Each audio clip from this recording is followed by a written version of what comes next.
Welcome to the start of a new anime review series. Yes, I'm finally talking about the series Freezing.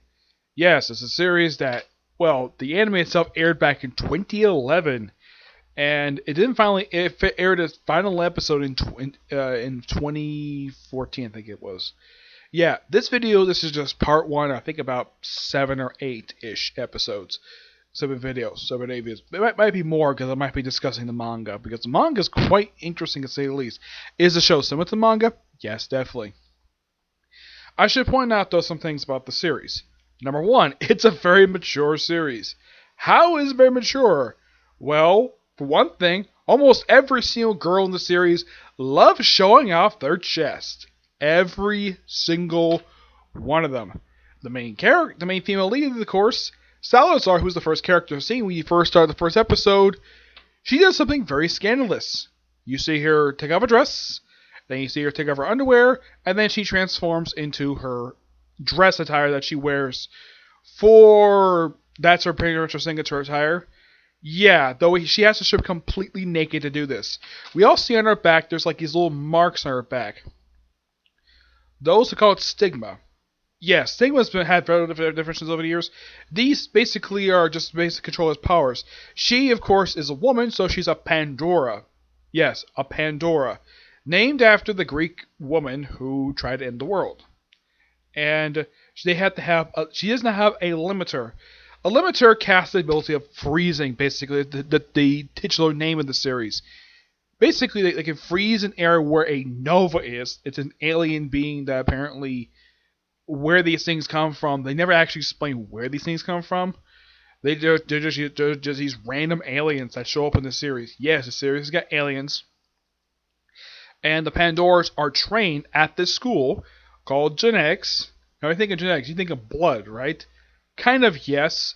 But it's the type of school it is. And they all get their own school uniforms. The guys pretty much all wear the same exact attire. Which their attire is simply like a yellow suit coat, yellow pants, white shirt, same outfit for everybody. The women all dress in red. Salazar, who is the main character, who's the main female lead of the series, Salazar L. Bridget. She, of course, does wear red, but she also has a chest as well. The main character of the series is Kazuma Aoi, who is basically, he comes to school right after the death of his sister, which they show his sister in a flashback, who was, when they show her, apparently she has no problem walking around in front of him just in a pair of panties. And apparently, it's implied she has no problem with her brother basically falling with her breast. Yes, they have a thing in the series where, oh, let's have all characters go completely naked for absolutely no reason at all because they're basically slashing some of their clothes off. Yeah, if you're a guy, you might enjoy this. You're a woman, you might not enjoy this. Unless, of course, you're into that type of stuff. Yes. Now, when these characters basically use their weapons, a lot of the time they're basically bladed weapons. Some, of course, some use chains. Now, the main female lead of the series is voiced by Caitlin Glass. This is the 13th series I've actually heard her voice in, though she's not the only familiar voice actress here. We also have Lucia Christian. Yep, she's here, even though I just saw her in the last series I did, Dead March of Parallel Rhapsody. This time she plays one of the student council presidents, one of the presidents of the school. And yes, Yamar Sari is in the series too, because of course she is. Though her character shows up episode 5. Though here's the interesting about the series. In just 5 episodes, the series pretty much covered, like according to my notes, it covered the first 14 chapters of the manga in just 5 episodes. Yes, definitely. The first 3 arcs are the Introductory arc, Third Year Punishment arc, and the Rana Introductory arc. Now, the Introductory arc is basically the first 4 chapters of the manga. Third Year Punishment, chapter 9, and the Rana Introductory is 10 to 14, roughly 5 chapters. Yes, this is nothing unusual for an anime like this. I've seen some anime, like in the case of JoJo's Bizarre Adventures, where it adapts sometimes 6 to 7 chapters per episode. And from what I can tell, the series itself does a pretty good job of keeping a lot of this stuff in. Now, the subject Salazar is basically the first character you've seen. the main male lead of the series, who's voiced by Josh Grell. Not the first series, basically, heard him in. Yes. Now, Salazar has something in common with Reyes from High School DxD. 1, they're both very tall women. 2, they like dressing in red. 3, one of the most notorious features about them is they're basically the big breast. 2, very long hair. 3, being the main character's love interest. That's basically 5. What else? Oh yeah, the main character likes fondling them. Yep, though when he first does when Issei did the Reyes, she actually liked it. In this series, she didn't like it at first, though she gets used to it later. And the reason why she apparently is called the Untouchable Queen, because she doesn't like to be touched. The reason why, because if a dirtbag relative of hers did it to her. Yeah, that's why she's like to be touched. Because I'm not going to tell who it is until they show him. Because the man is a complete dirtbag. Because when Kazuma first meets him, when he initially finds out what he was trying to do with Salazar, he gets angry at him. He nearly kills the man, though his own, let's just say his own Pandora, who thinks that he loved her, but she really didn't. He was obsessed with Salazar. She tried to commit murder suicide, but luckily enough they're stopped by Salazar. And Koei does hate him for doing it, but because he's a relative of hers, he can't kill her. He can't kill him. It's a guy. Yes. Now, they have this thing called a carnival. Yes. Now, we think of carnival, we think of fun stuff like rides, candy. This carnival is a stage battle. Yes, a stage battle that's overseen by the military. Oh, and this series is set about 100 years in the future. Yep, 100 years in the future. And we see basically Salazar going through a bunch of other Pandoras while also slicing up their clothes. A lot of them almost go completely naked in these battles. Yes, no joke about that. Now, Kazuma shows up via a helicopter with Lucia Christian's character, who's a student council president, one of them, several of them in the series. And then when he meets Salazar, the first thing he thinks that she's his long-lost sister. Nope, she really isn't. He ends up hugging her, fondling her, and of course she gets upset. And apparently that causes distraction for her to lose the carnival, as being undefeated for such a long time. And the person that defeated her was Lucia Christian. Yep, her character. I don't remember her character's name. Then, of course, he was trying to apologize to her. He tries to grab her arm. She doesn't like it very much. She's been embarrassed by it. Then, of course, she has a big brawl with her. Though a chance of winning with nearly killing it. Though she also can turn into a Nova, which the way she did it, they also apparently decided a good idea to have her basically show her chest again, because of course they do.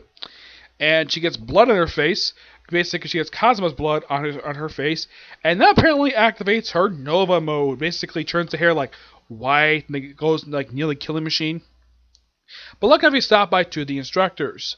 One is voiced by Corey Smith, who, when you hear her voice, she sounds a lot like Colin Clickenbeard. Now, Colin Clickenbeard doesn't voice any of the characters of the series. She is one of the line producers of the series. Yes, she's one of the line producers, but she doesn't voice any of the characters.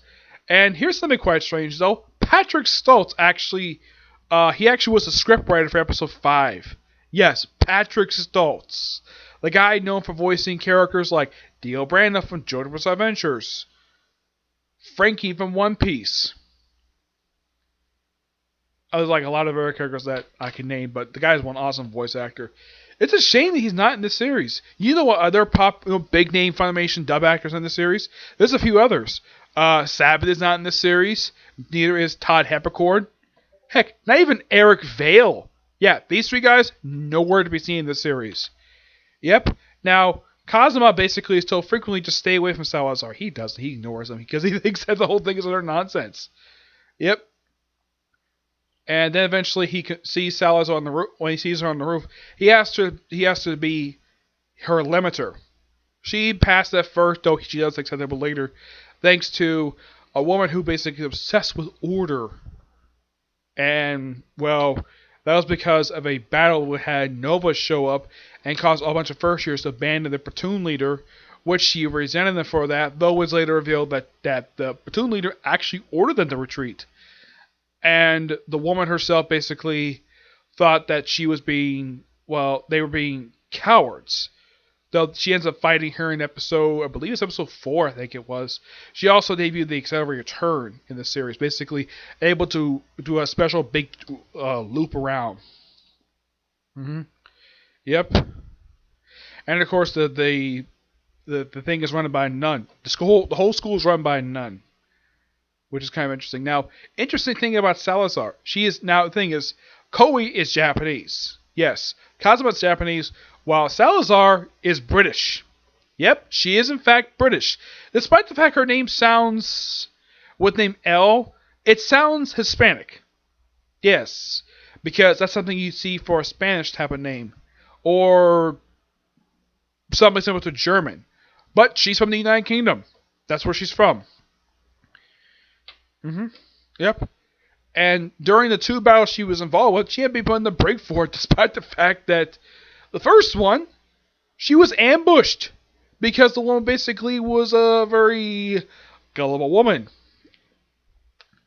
Though she had been put in the brig anyways. Though Lucia Christ's character nearly got stripped completely naked. She had very little clothing left. Though she had regrown it anyways, thanks to the stigma in her body. Though she's put in the brig, both of them put in the brig. Though the second time, despite the fact that Salazar had the ambush, despite the fact the other woman had basically started it, she got put in the brig again. That's later on Cosmo asked for her to be his limit, to be her limiter, which she passed at first, though she does accept thanks to the other battle that she's involved with. Now, in episode 5, they debut a brand new character. Her name is Rana, and she's voiced by Dear Marceri. The character is from Tibet. Yep, she voices her as a ESL student, basically a woman whose English is second language. Though I at least appreciate the fact I appreciate the fact for this particular series, she doesn't use the same Valagar accent that she's known for using whenever she voices any of her characters. I like the fact it's slightly different, instead of being basically the same exact thing over and over again. I mean, I enjoy basically her voice performance in any series I heard her in, because she's acting damn good. And I like the fact she's trying something different. As far as I can tell, out of the 29 series I've heard her in, yeah, this is 29th, this is the one basically where she sounds a bit different, which is perfectly fine. And she apparently doesn't know that the things, now she refers to the stigmas on her back as tears, and she refers herself as different type of thing. Like, she apparently never heard the term of Pandora. Now, this whole thing with her is kind of similar to what I'm seeing in One Piece, where they refer to an object by one thing in that country, despite the fact its actual name is something else. Yep. Let's see. Yeah, Salazar does accept him as Cosmo as her limiter. Also, the instructor, the one who's with Corey Smith, her name is Yumi. Yeah, it turns out she was actually at the last Nova Clash, which was the 8th one. Oh, and by the way, there's actually many more in this series. Yeah, the most recent clash they had in the manga was actually the second most recent arc of the series. Which they don't have the 9th one in this series, surprisingly. Nope. Which probably happened just prior to the start of this series. It's probably when they had the 9th Nova Clash. The first Nova Clash they have in the actual anime is not until episode 9. Yep. Let's see. Anything else? Oh yeah, I also mentioned about Stella as well. Basically, it's kind of like it looks very similar in the way she holds. It's very similar to how the Klingons in Star Trek hold the bat lifts. It's very similar. It's a very smooth-looking blade with not like the way the Klingons hold it. Basically, was kind of like a big half moon. This one basically is kind of like an S, similar to her name. Yeah, it's a bit of an S-shaped with 2 handles on it, so she can hold it in a particular way if she wants to. Yeah, a lot of their characters, like, a lot of them do use blades. Some of them look like the form of swords. At least 2 of them I've seen use chains. Yes, in episode 5, when she agrees to become his, when she agrees to have Katsu be her limiter, she asks him to come to her room. Now, they explain the whole purpose of being baptized, basically get your century put, so the stigma basically is similar to theirs. She initially refused it because she doesn't interest in that thing, but she does kind of get his imprint on her stigma later. Though she's got a ton of stigma basically on her back. She's got more than the actual. Now, one of the characters has got 2. Rena, who's introduced in episode 5, she's got 6.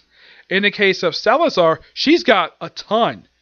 Like, I've read that she's got a total number of about 12, 13 of them in her back, which that must be very difficult for her to deal with that. Also, several times, at least about 3 times over the course of the 5 episodes of Watch, we always see Salazar taking a shower. Yep, she's always seen taking a shower. And we see all the goods. Though we do see one other character in the series, I think it was the character who showed up in episode 4, we see her taking a shower too. And no, though one of the times Salazar basically takes a shower, Katsuma just happily in the room asking her to be her limiter. Though when he almost touches her diary, she gets embarrassed by it, and then apparently nearly falling on him, will still have a towel on. She apparently tries standing up, but the towel slips off, and Kazuma sees her in a birthday suit. Which he's embarrassed by it, though. They're both embarrassed by it, though. She's able to hide her nakedness via a bed sheet. Yes, she takes one of her bed sheet to cover up. Yes, and of course later on, these two in fact share a room together because they have to. But that will probably show more in the very next episode, episode 6. But yeah, this is a good start to the series. I'm definitely looking forward to reviewing the rest of this particular series. Yep. And starting with episode...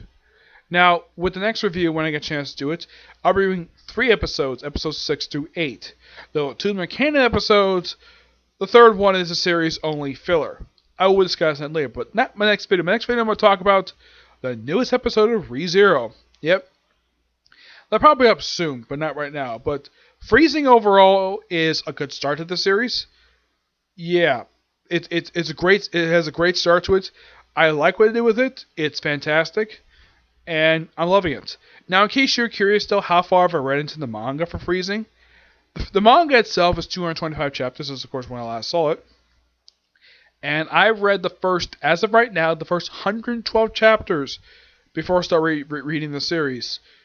If you're curious to how far the series got to, like, adapting-wise, when the series ended, they went up to chapter 92. I will be discussing the final episode soon. And here's a fun factoid. This series has got OVAs, and they're all dubbed. Thank you, Funimation, doing it. Yeah, I'm watching Funimation dub. I know Monica Real's in the series, but her character doesn't show up until season 2, so I won't basically talk about her character yet until I get to it. Though, I should point out, though, the dirtbag who made Salazar who she is voiced by one of my favorite voice actors, Austin Tindall. I'm looking forward to how he voices a character who's a complete dirtbag. That's how I describe it, because how much of a terrible person this man is. Though he gets changed because of experience when he meets Katsuma. Okay, so that's it for single review. Stay tuned for my review for ReZero, and then hopefully another review for Freezing. Yep, and in case you're curious still about Naruto, I'll go back to it when I finish up Freezing, okay? See you next video. Bye.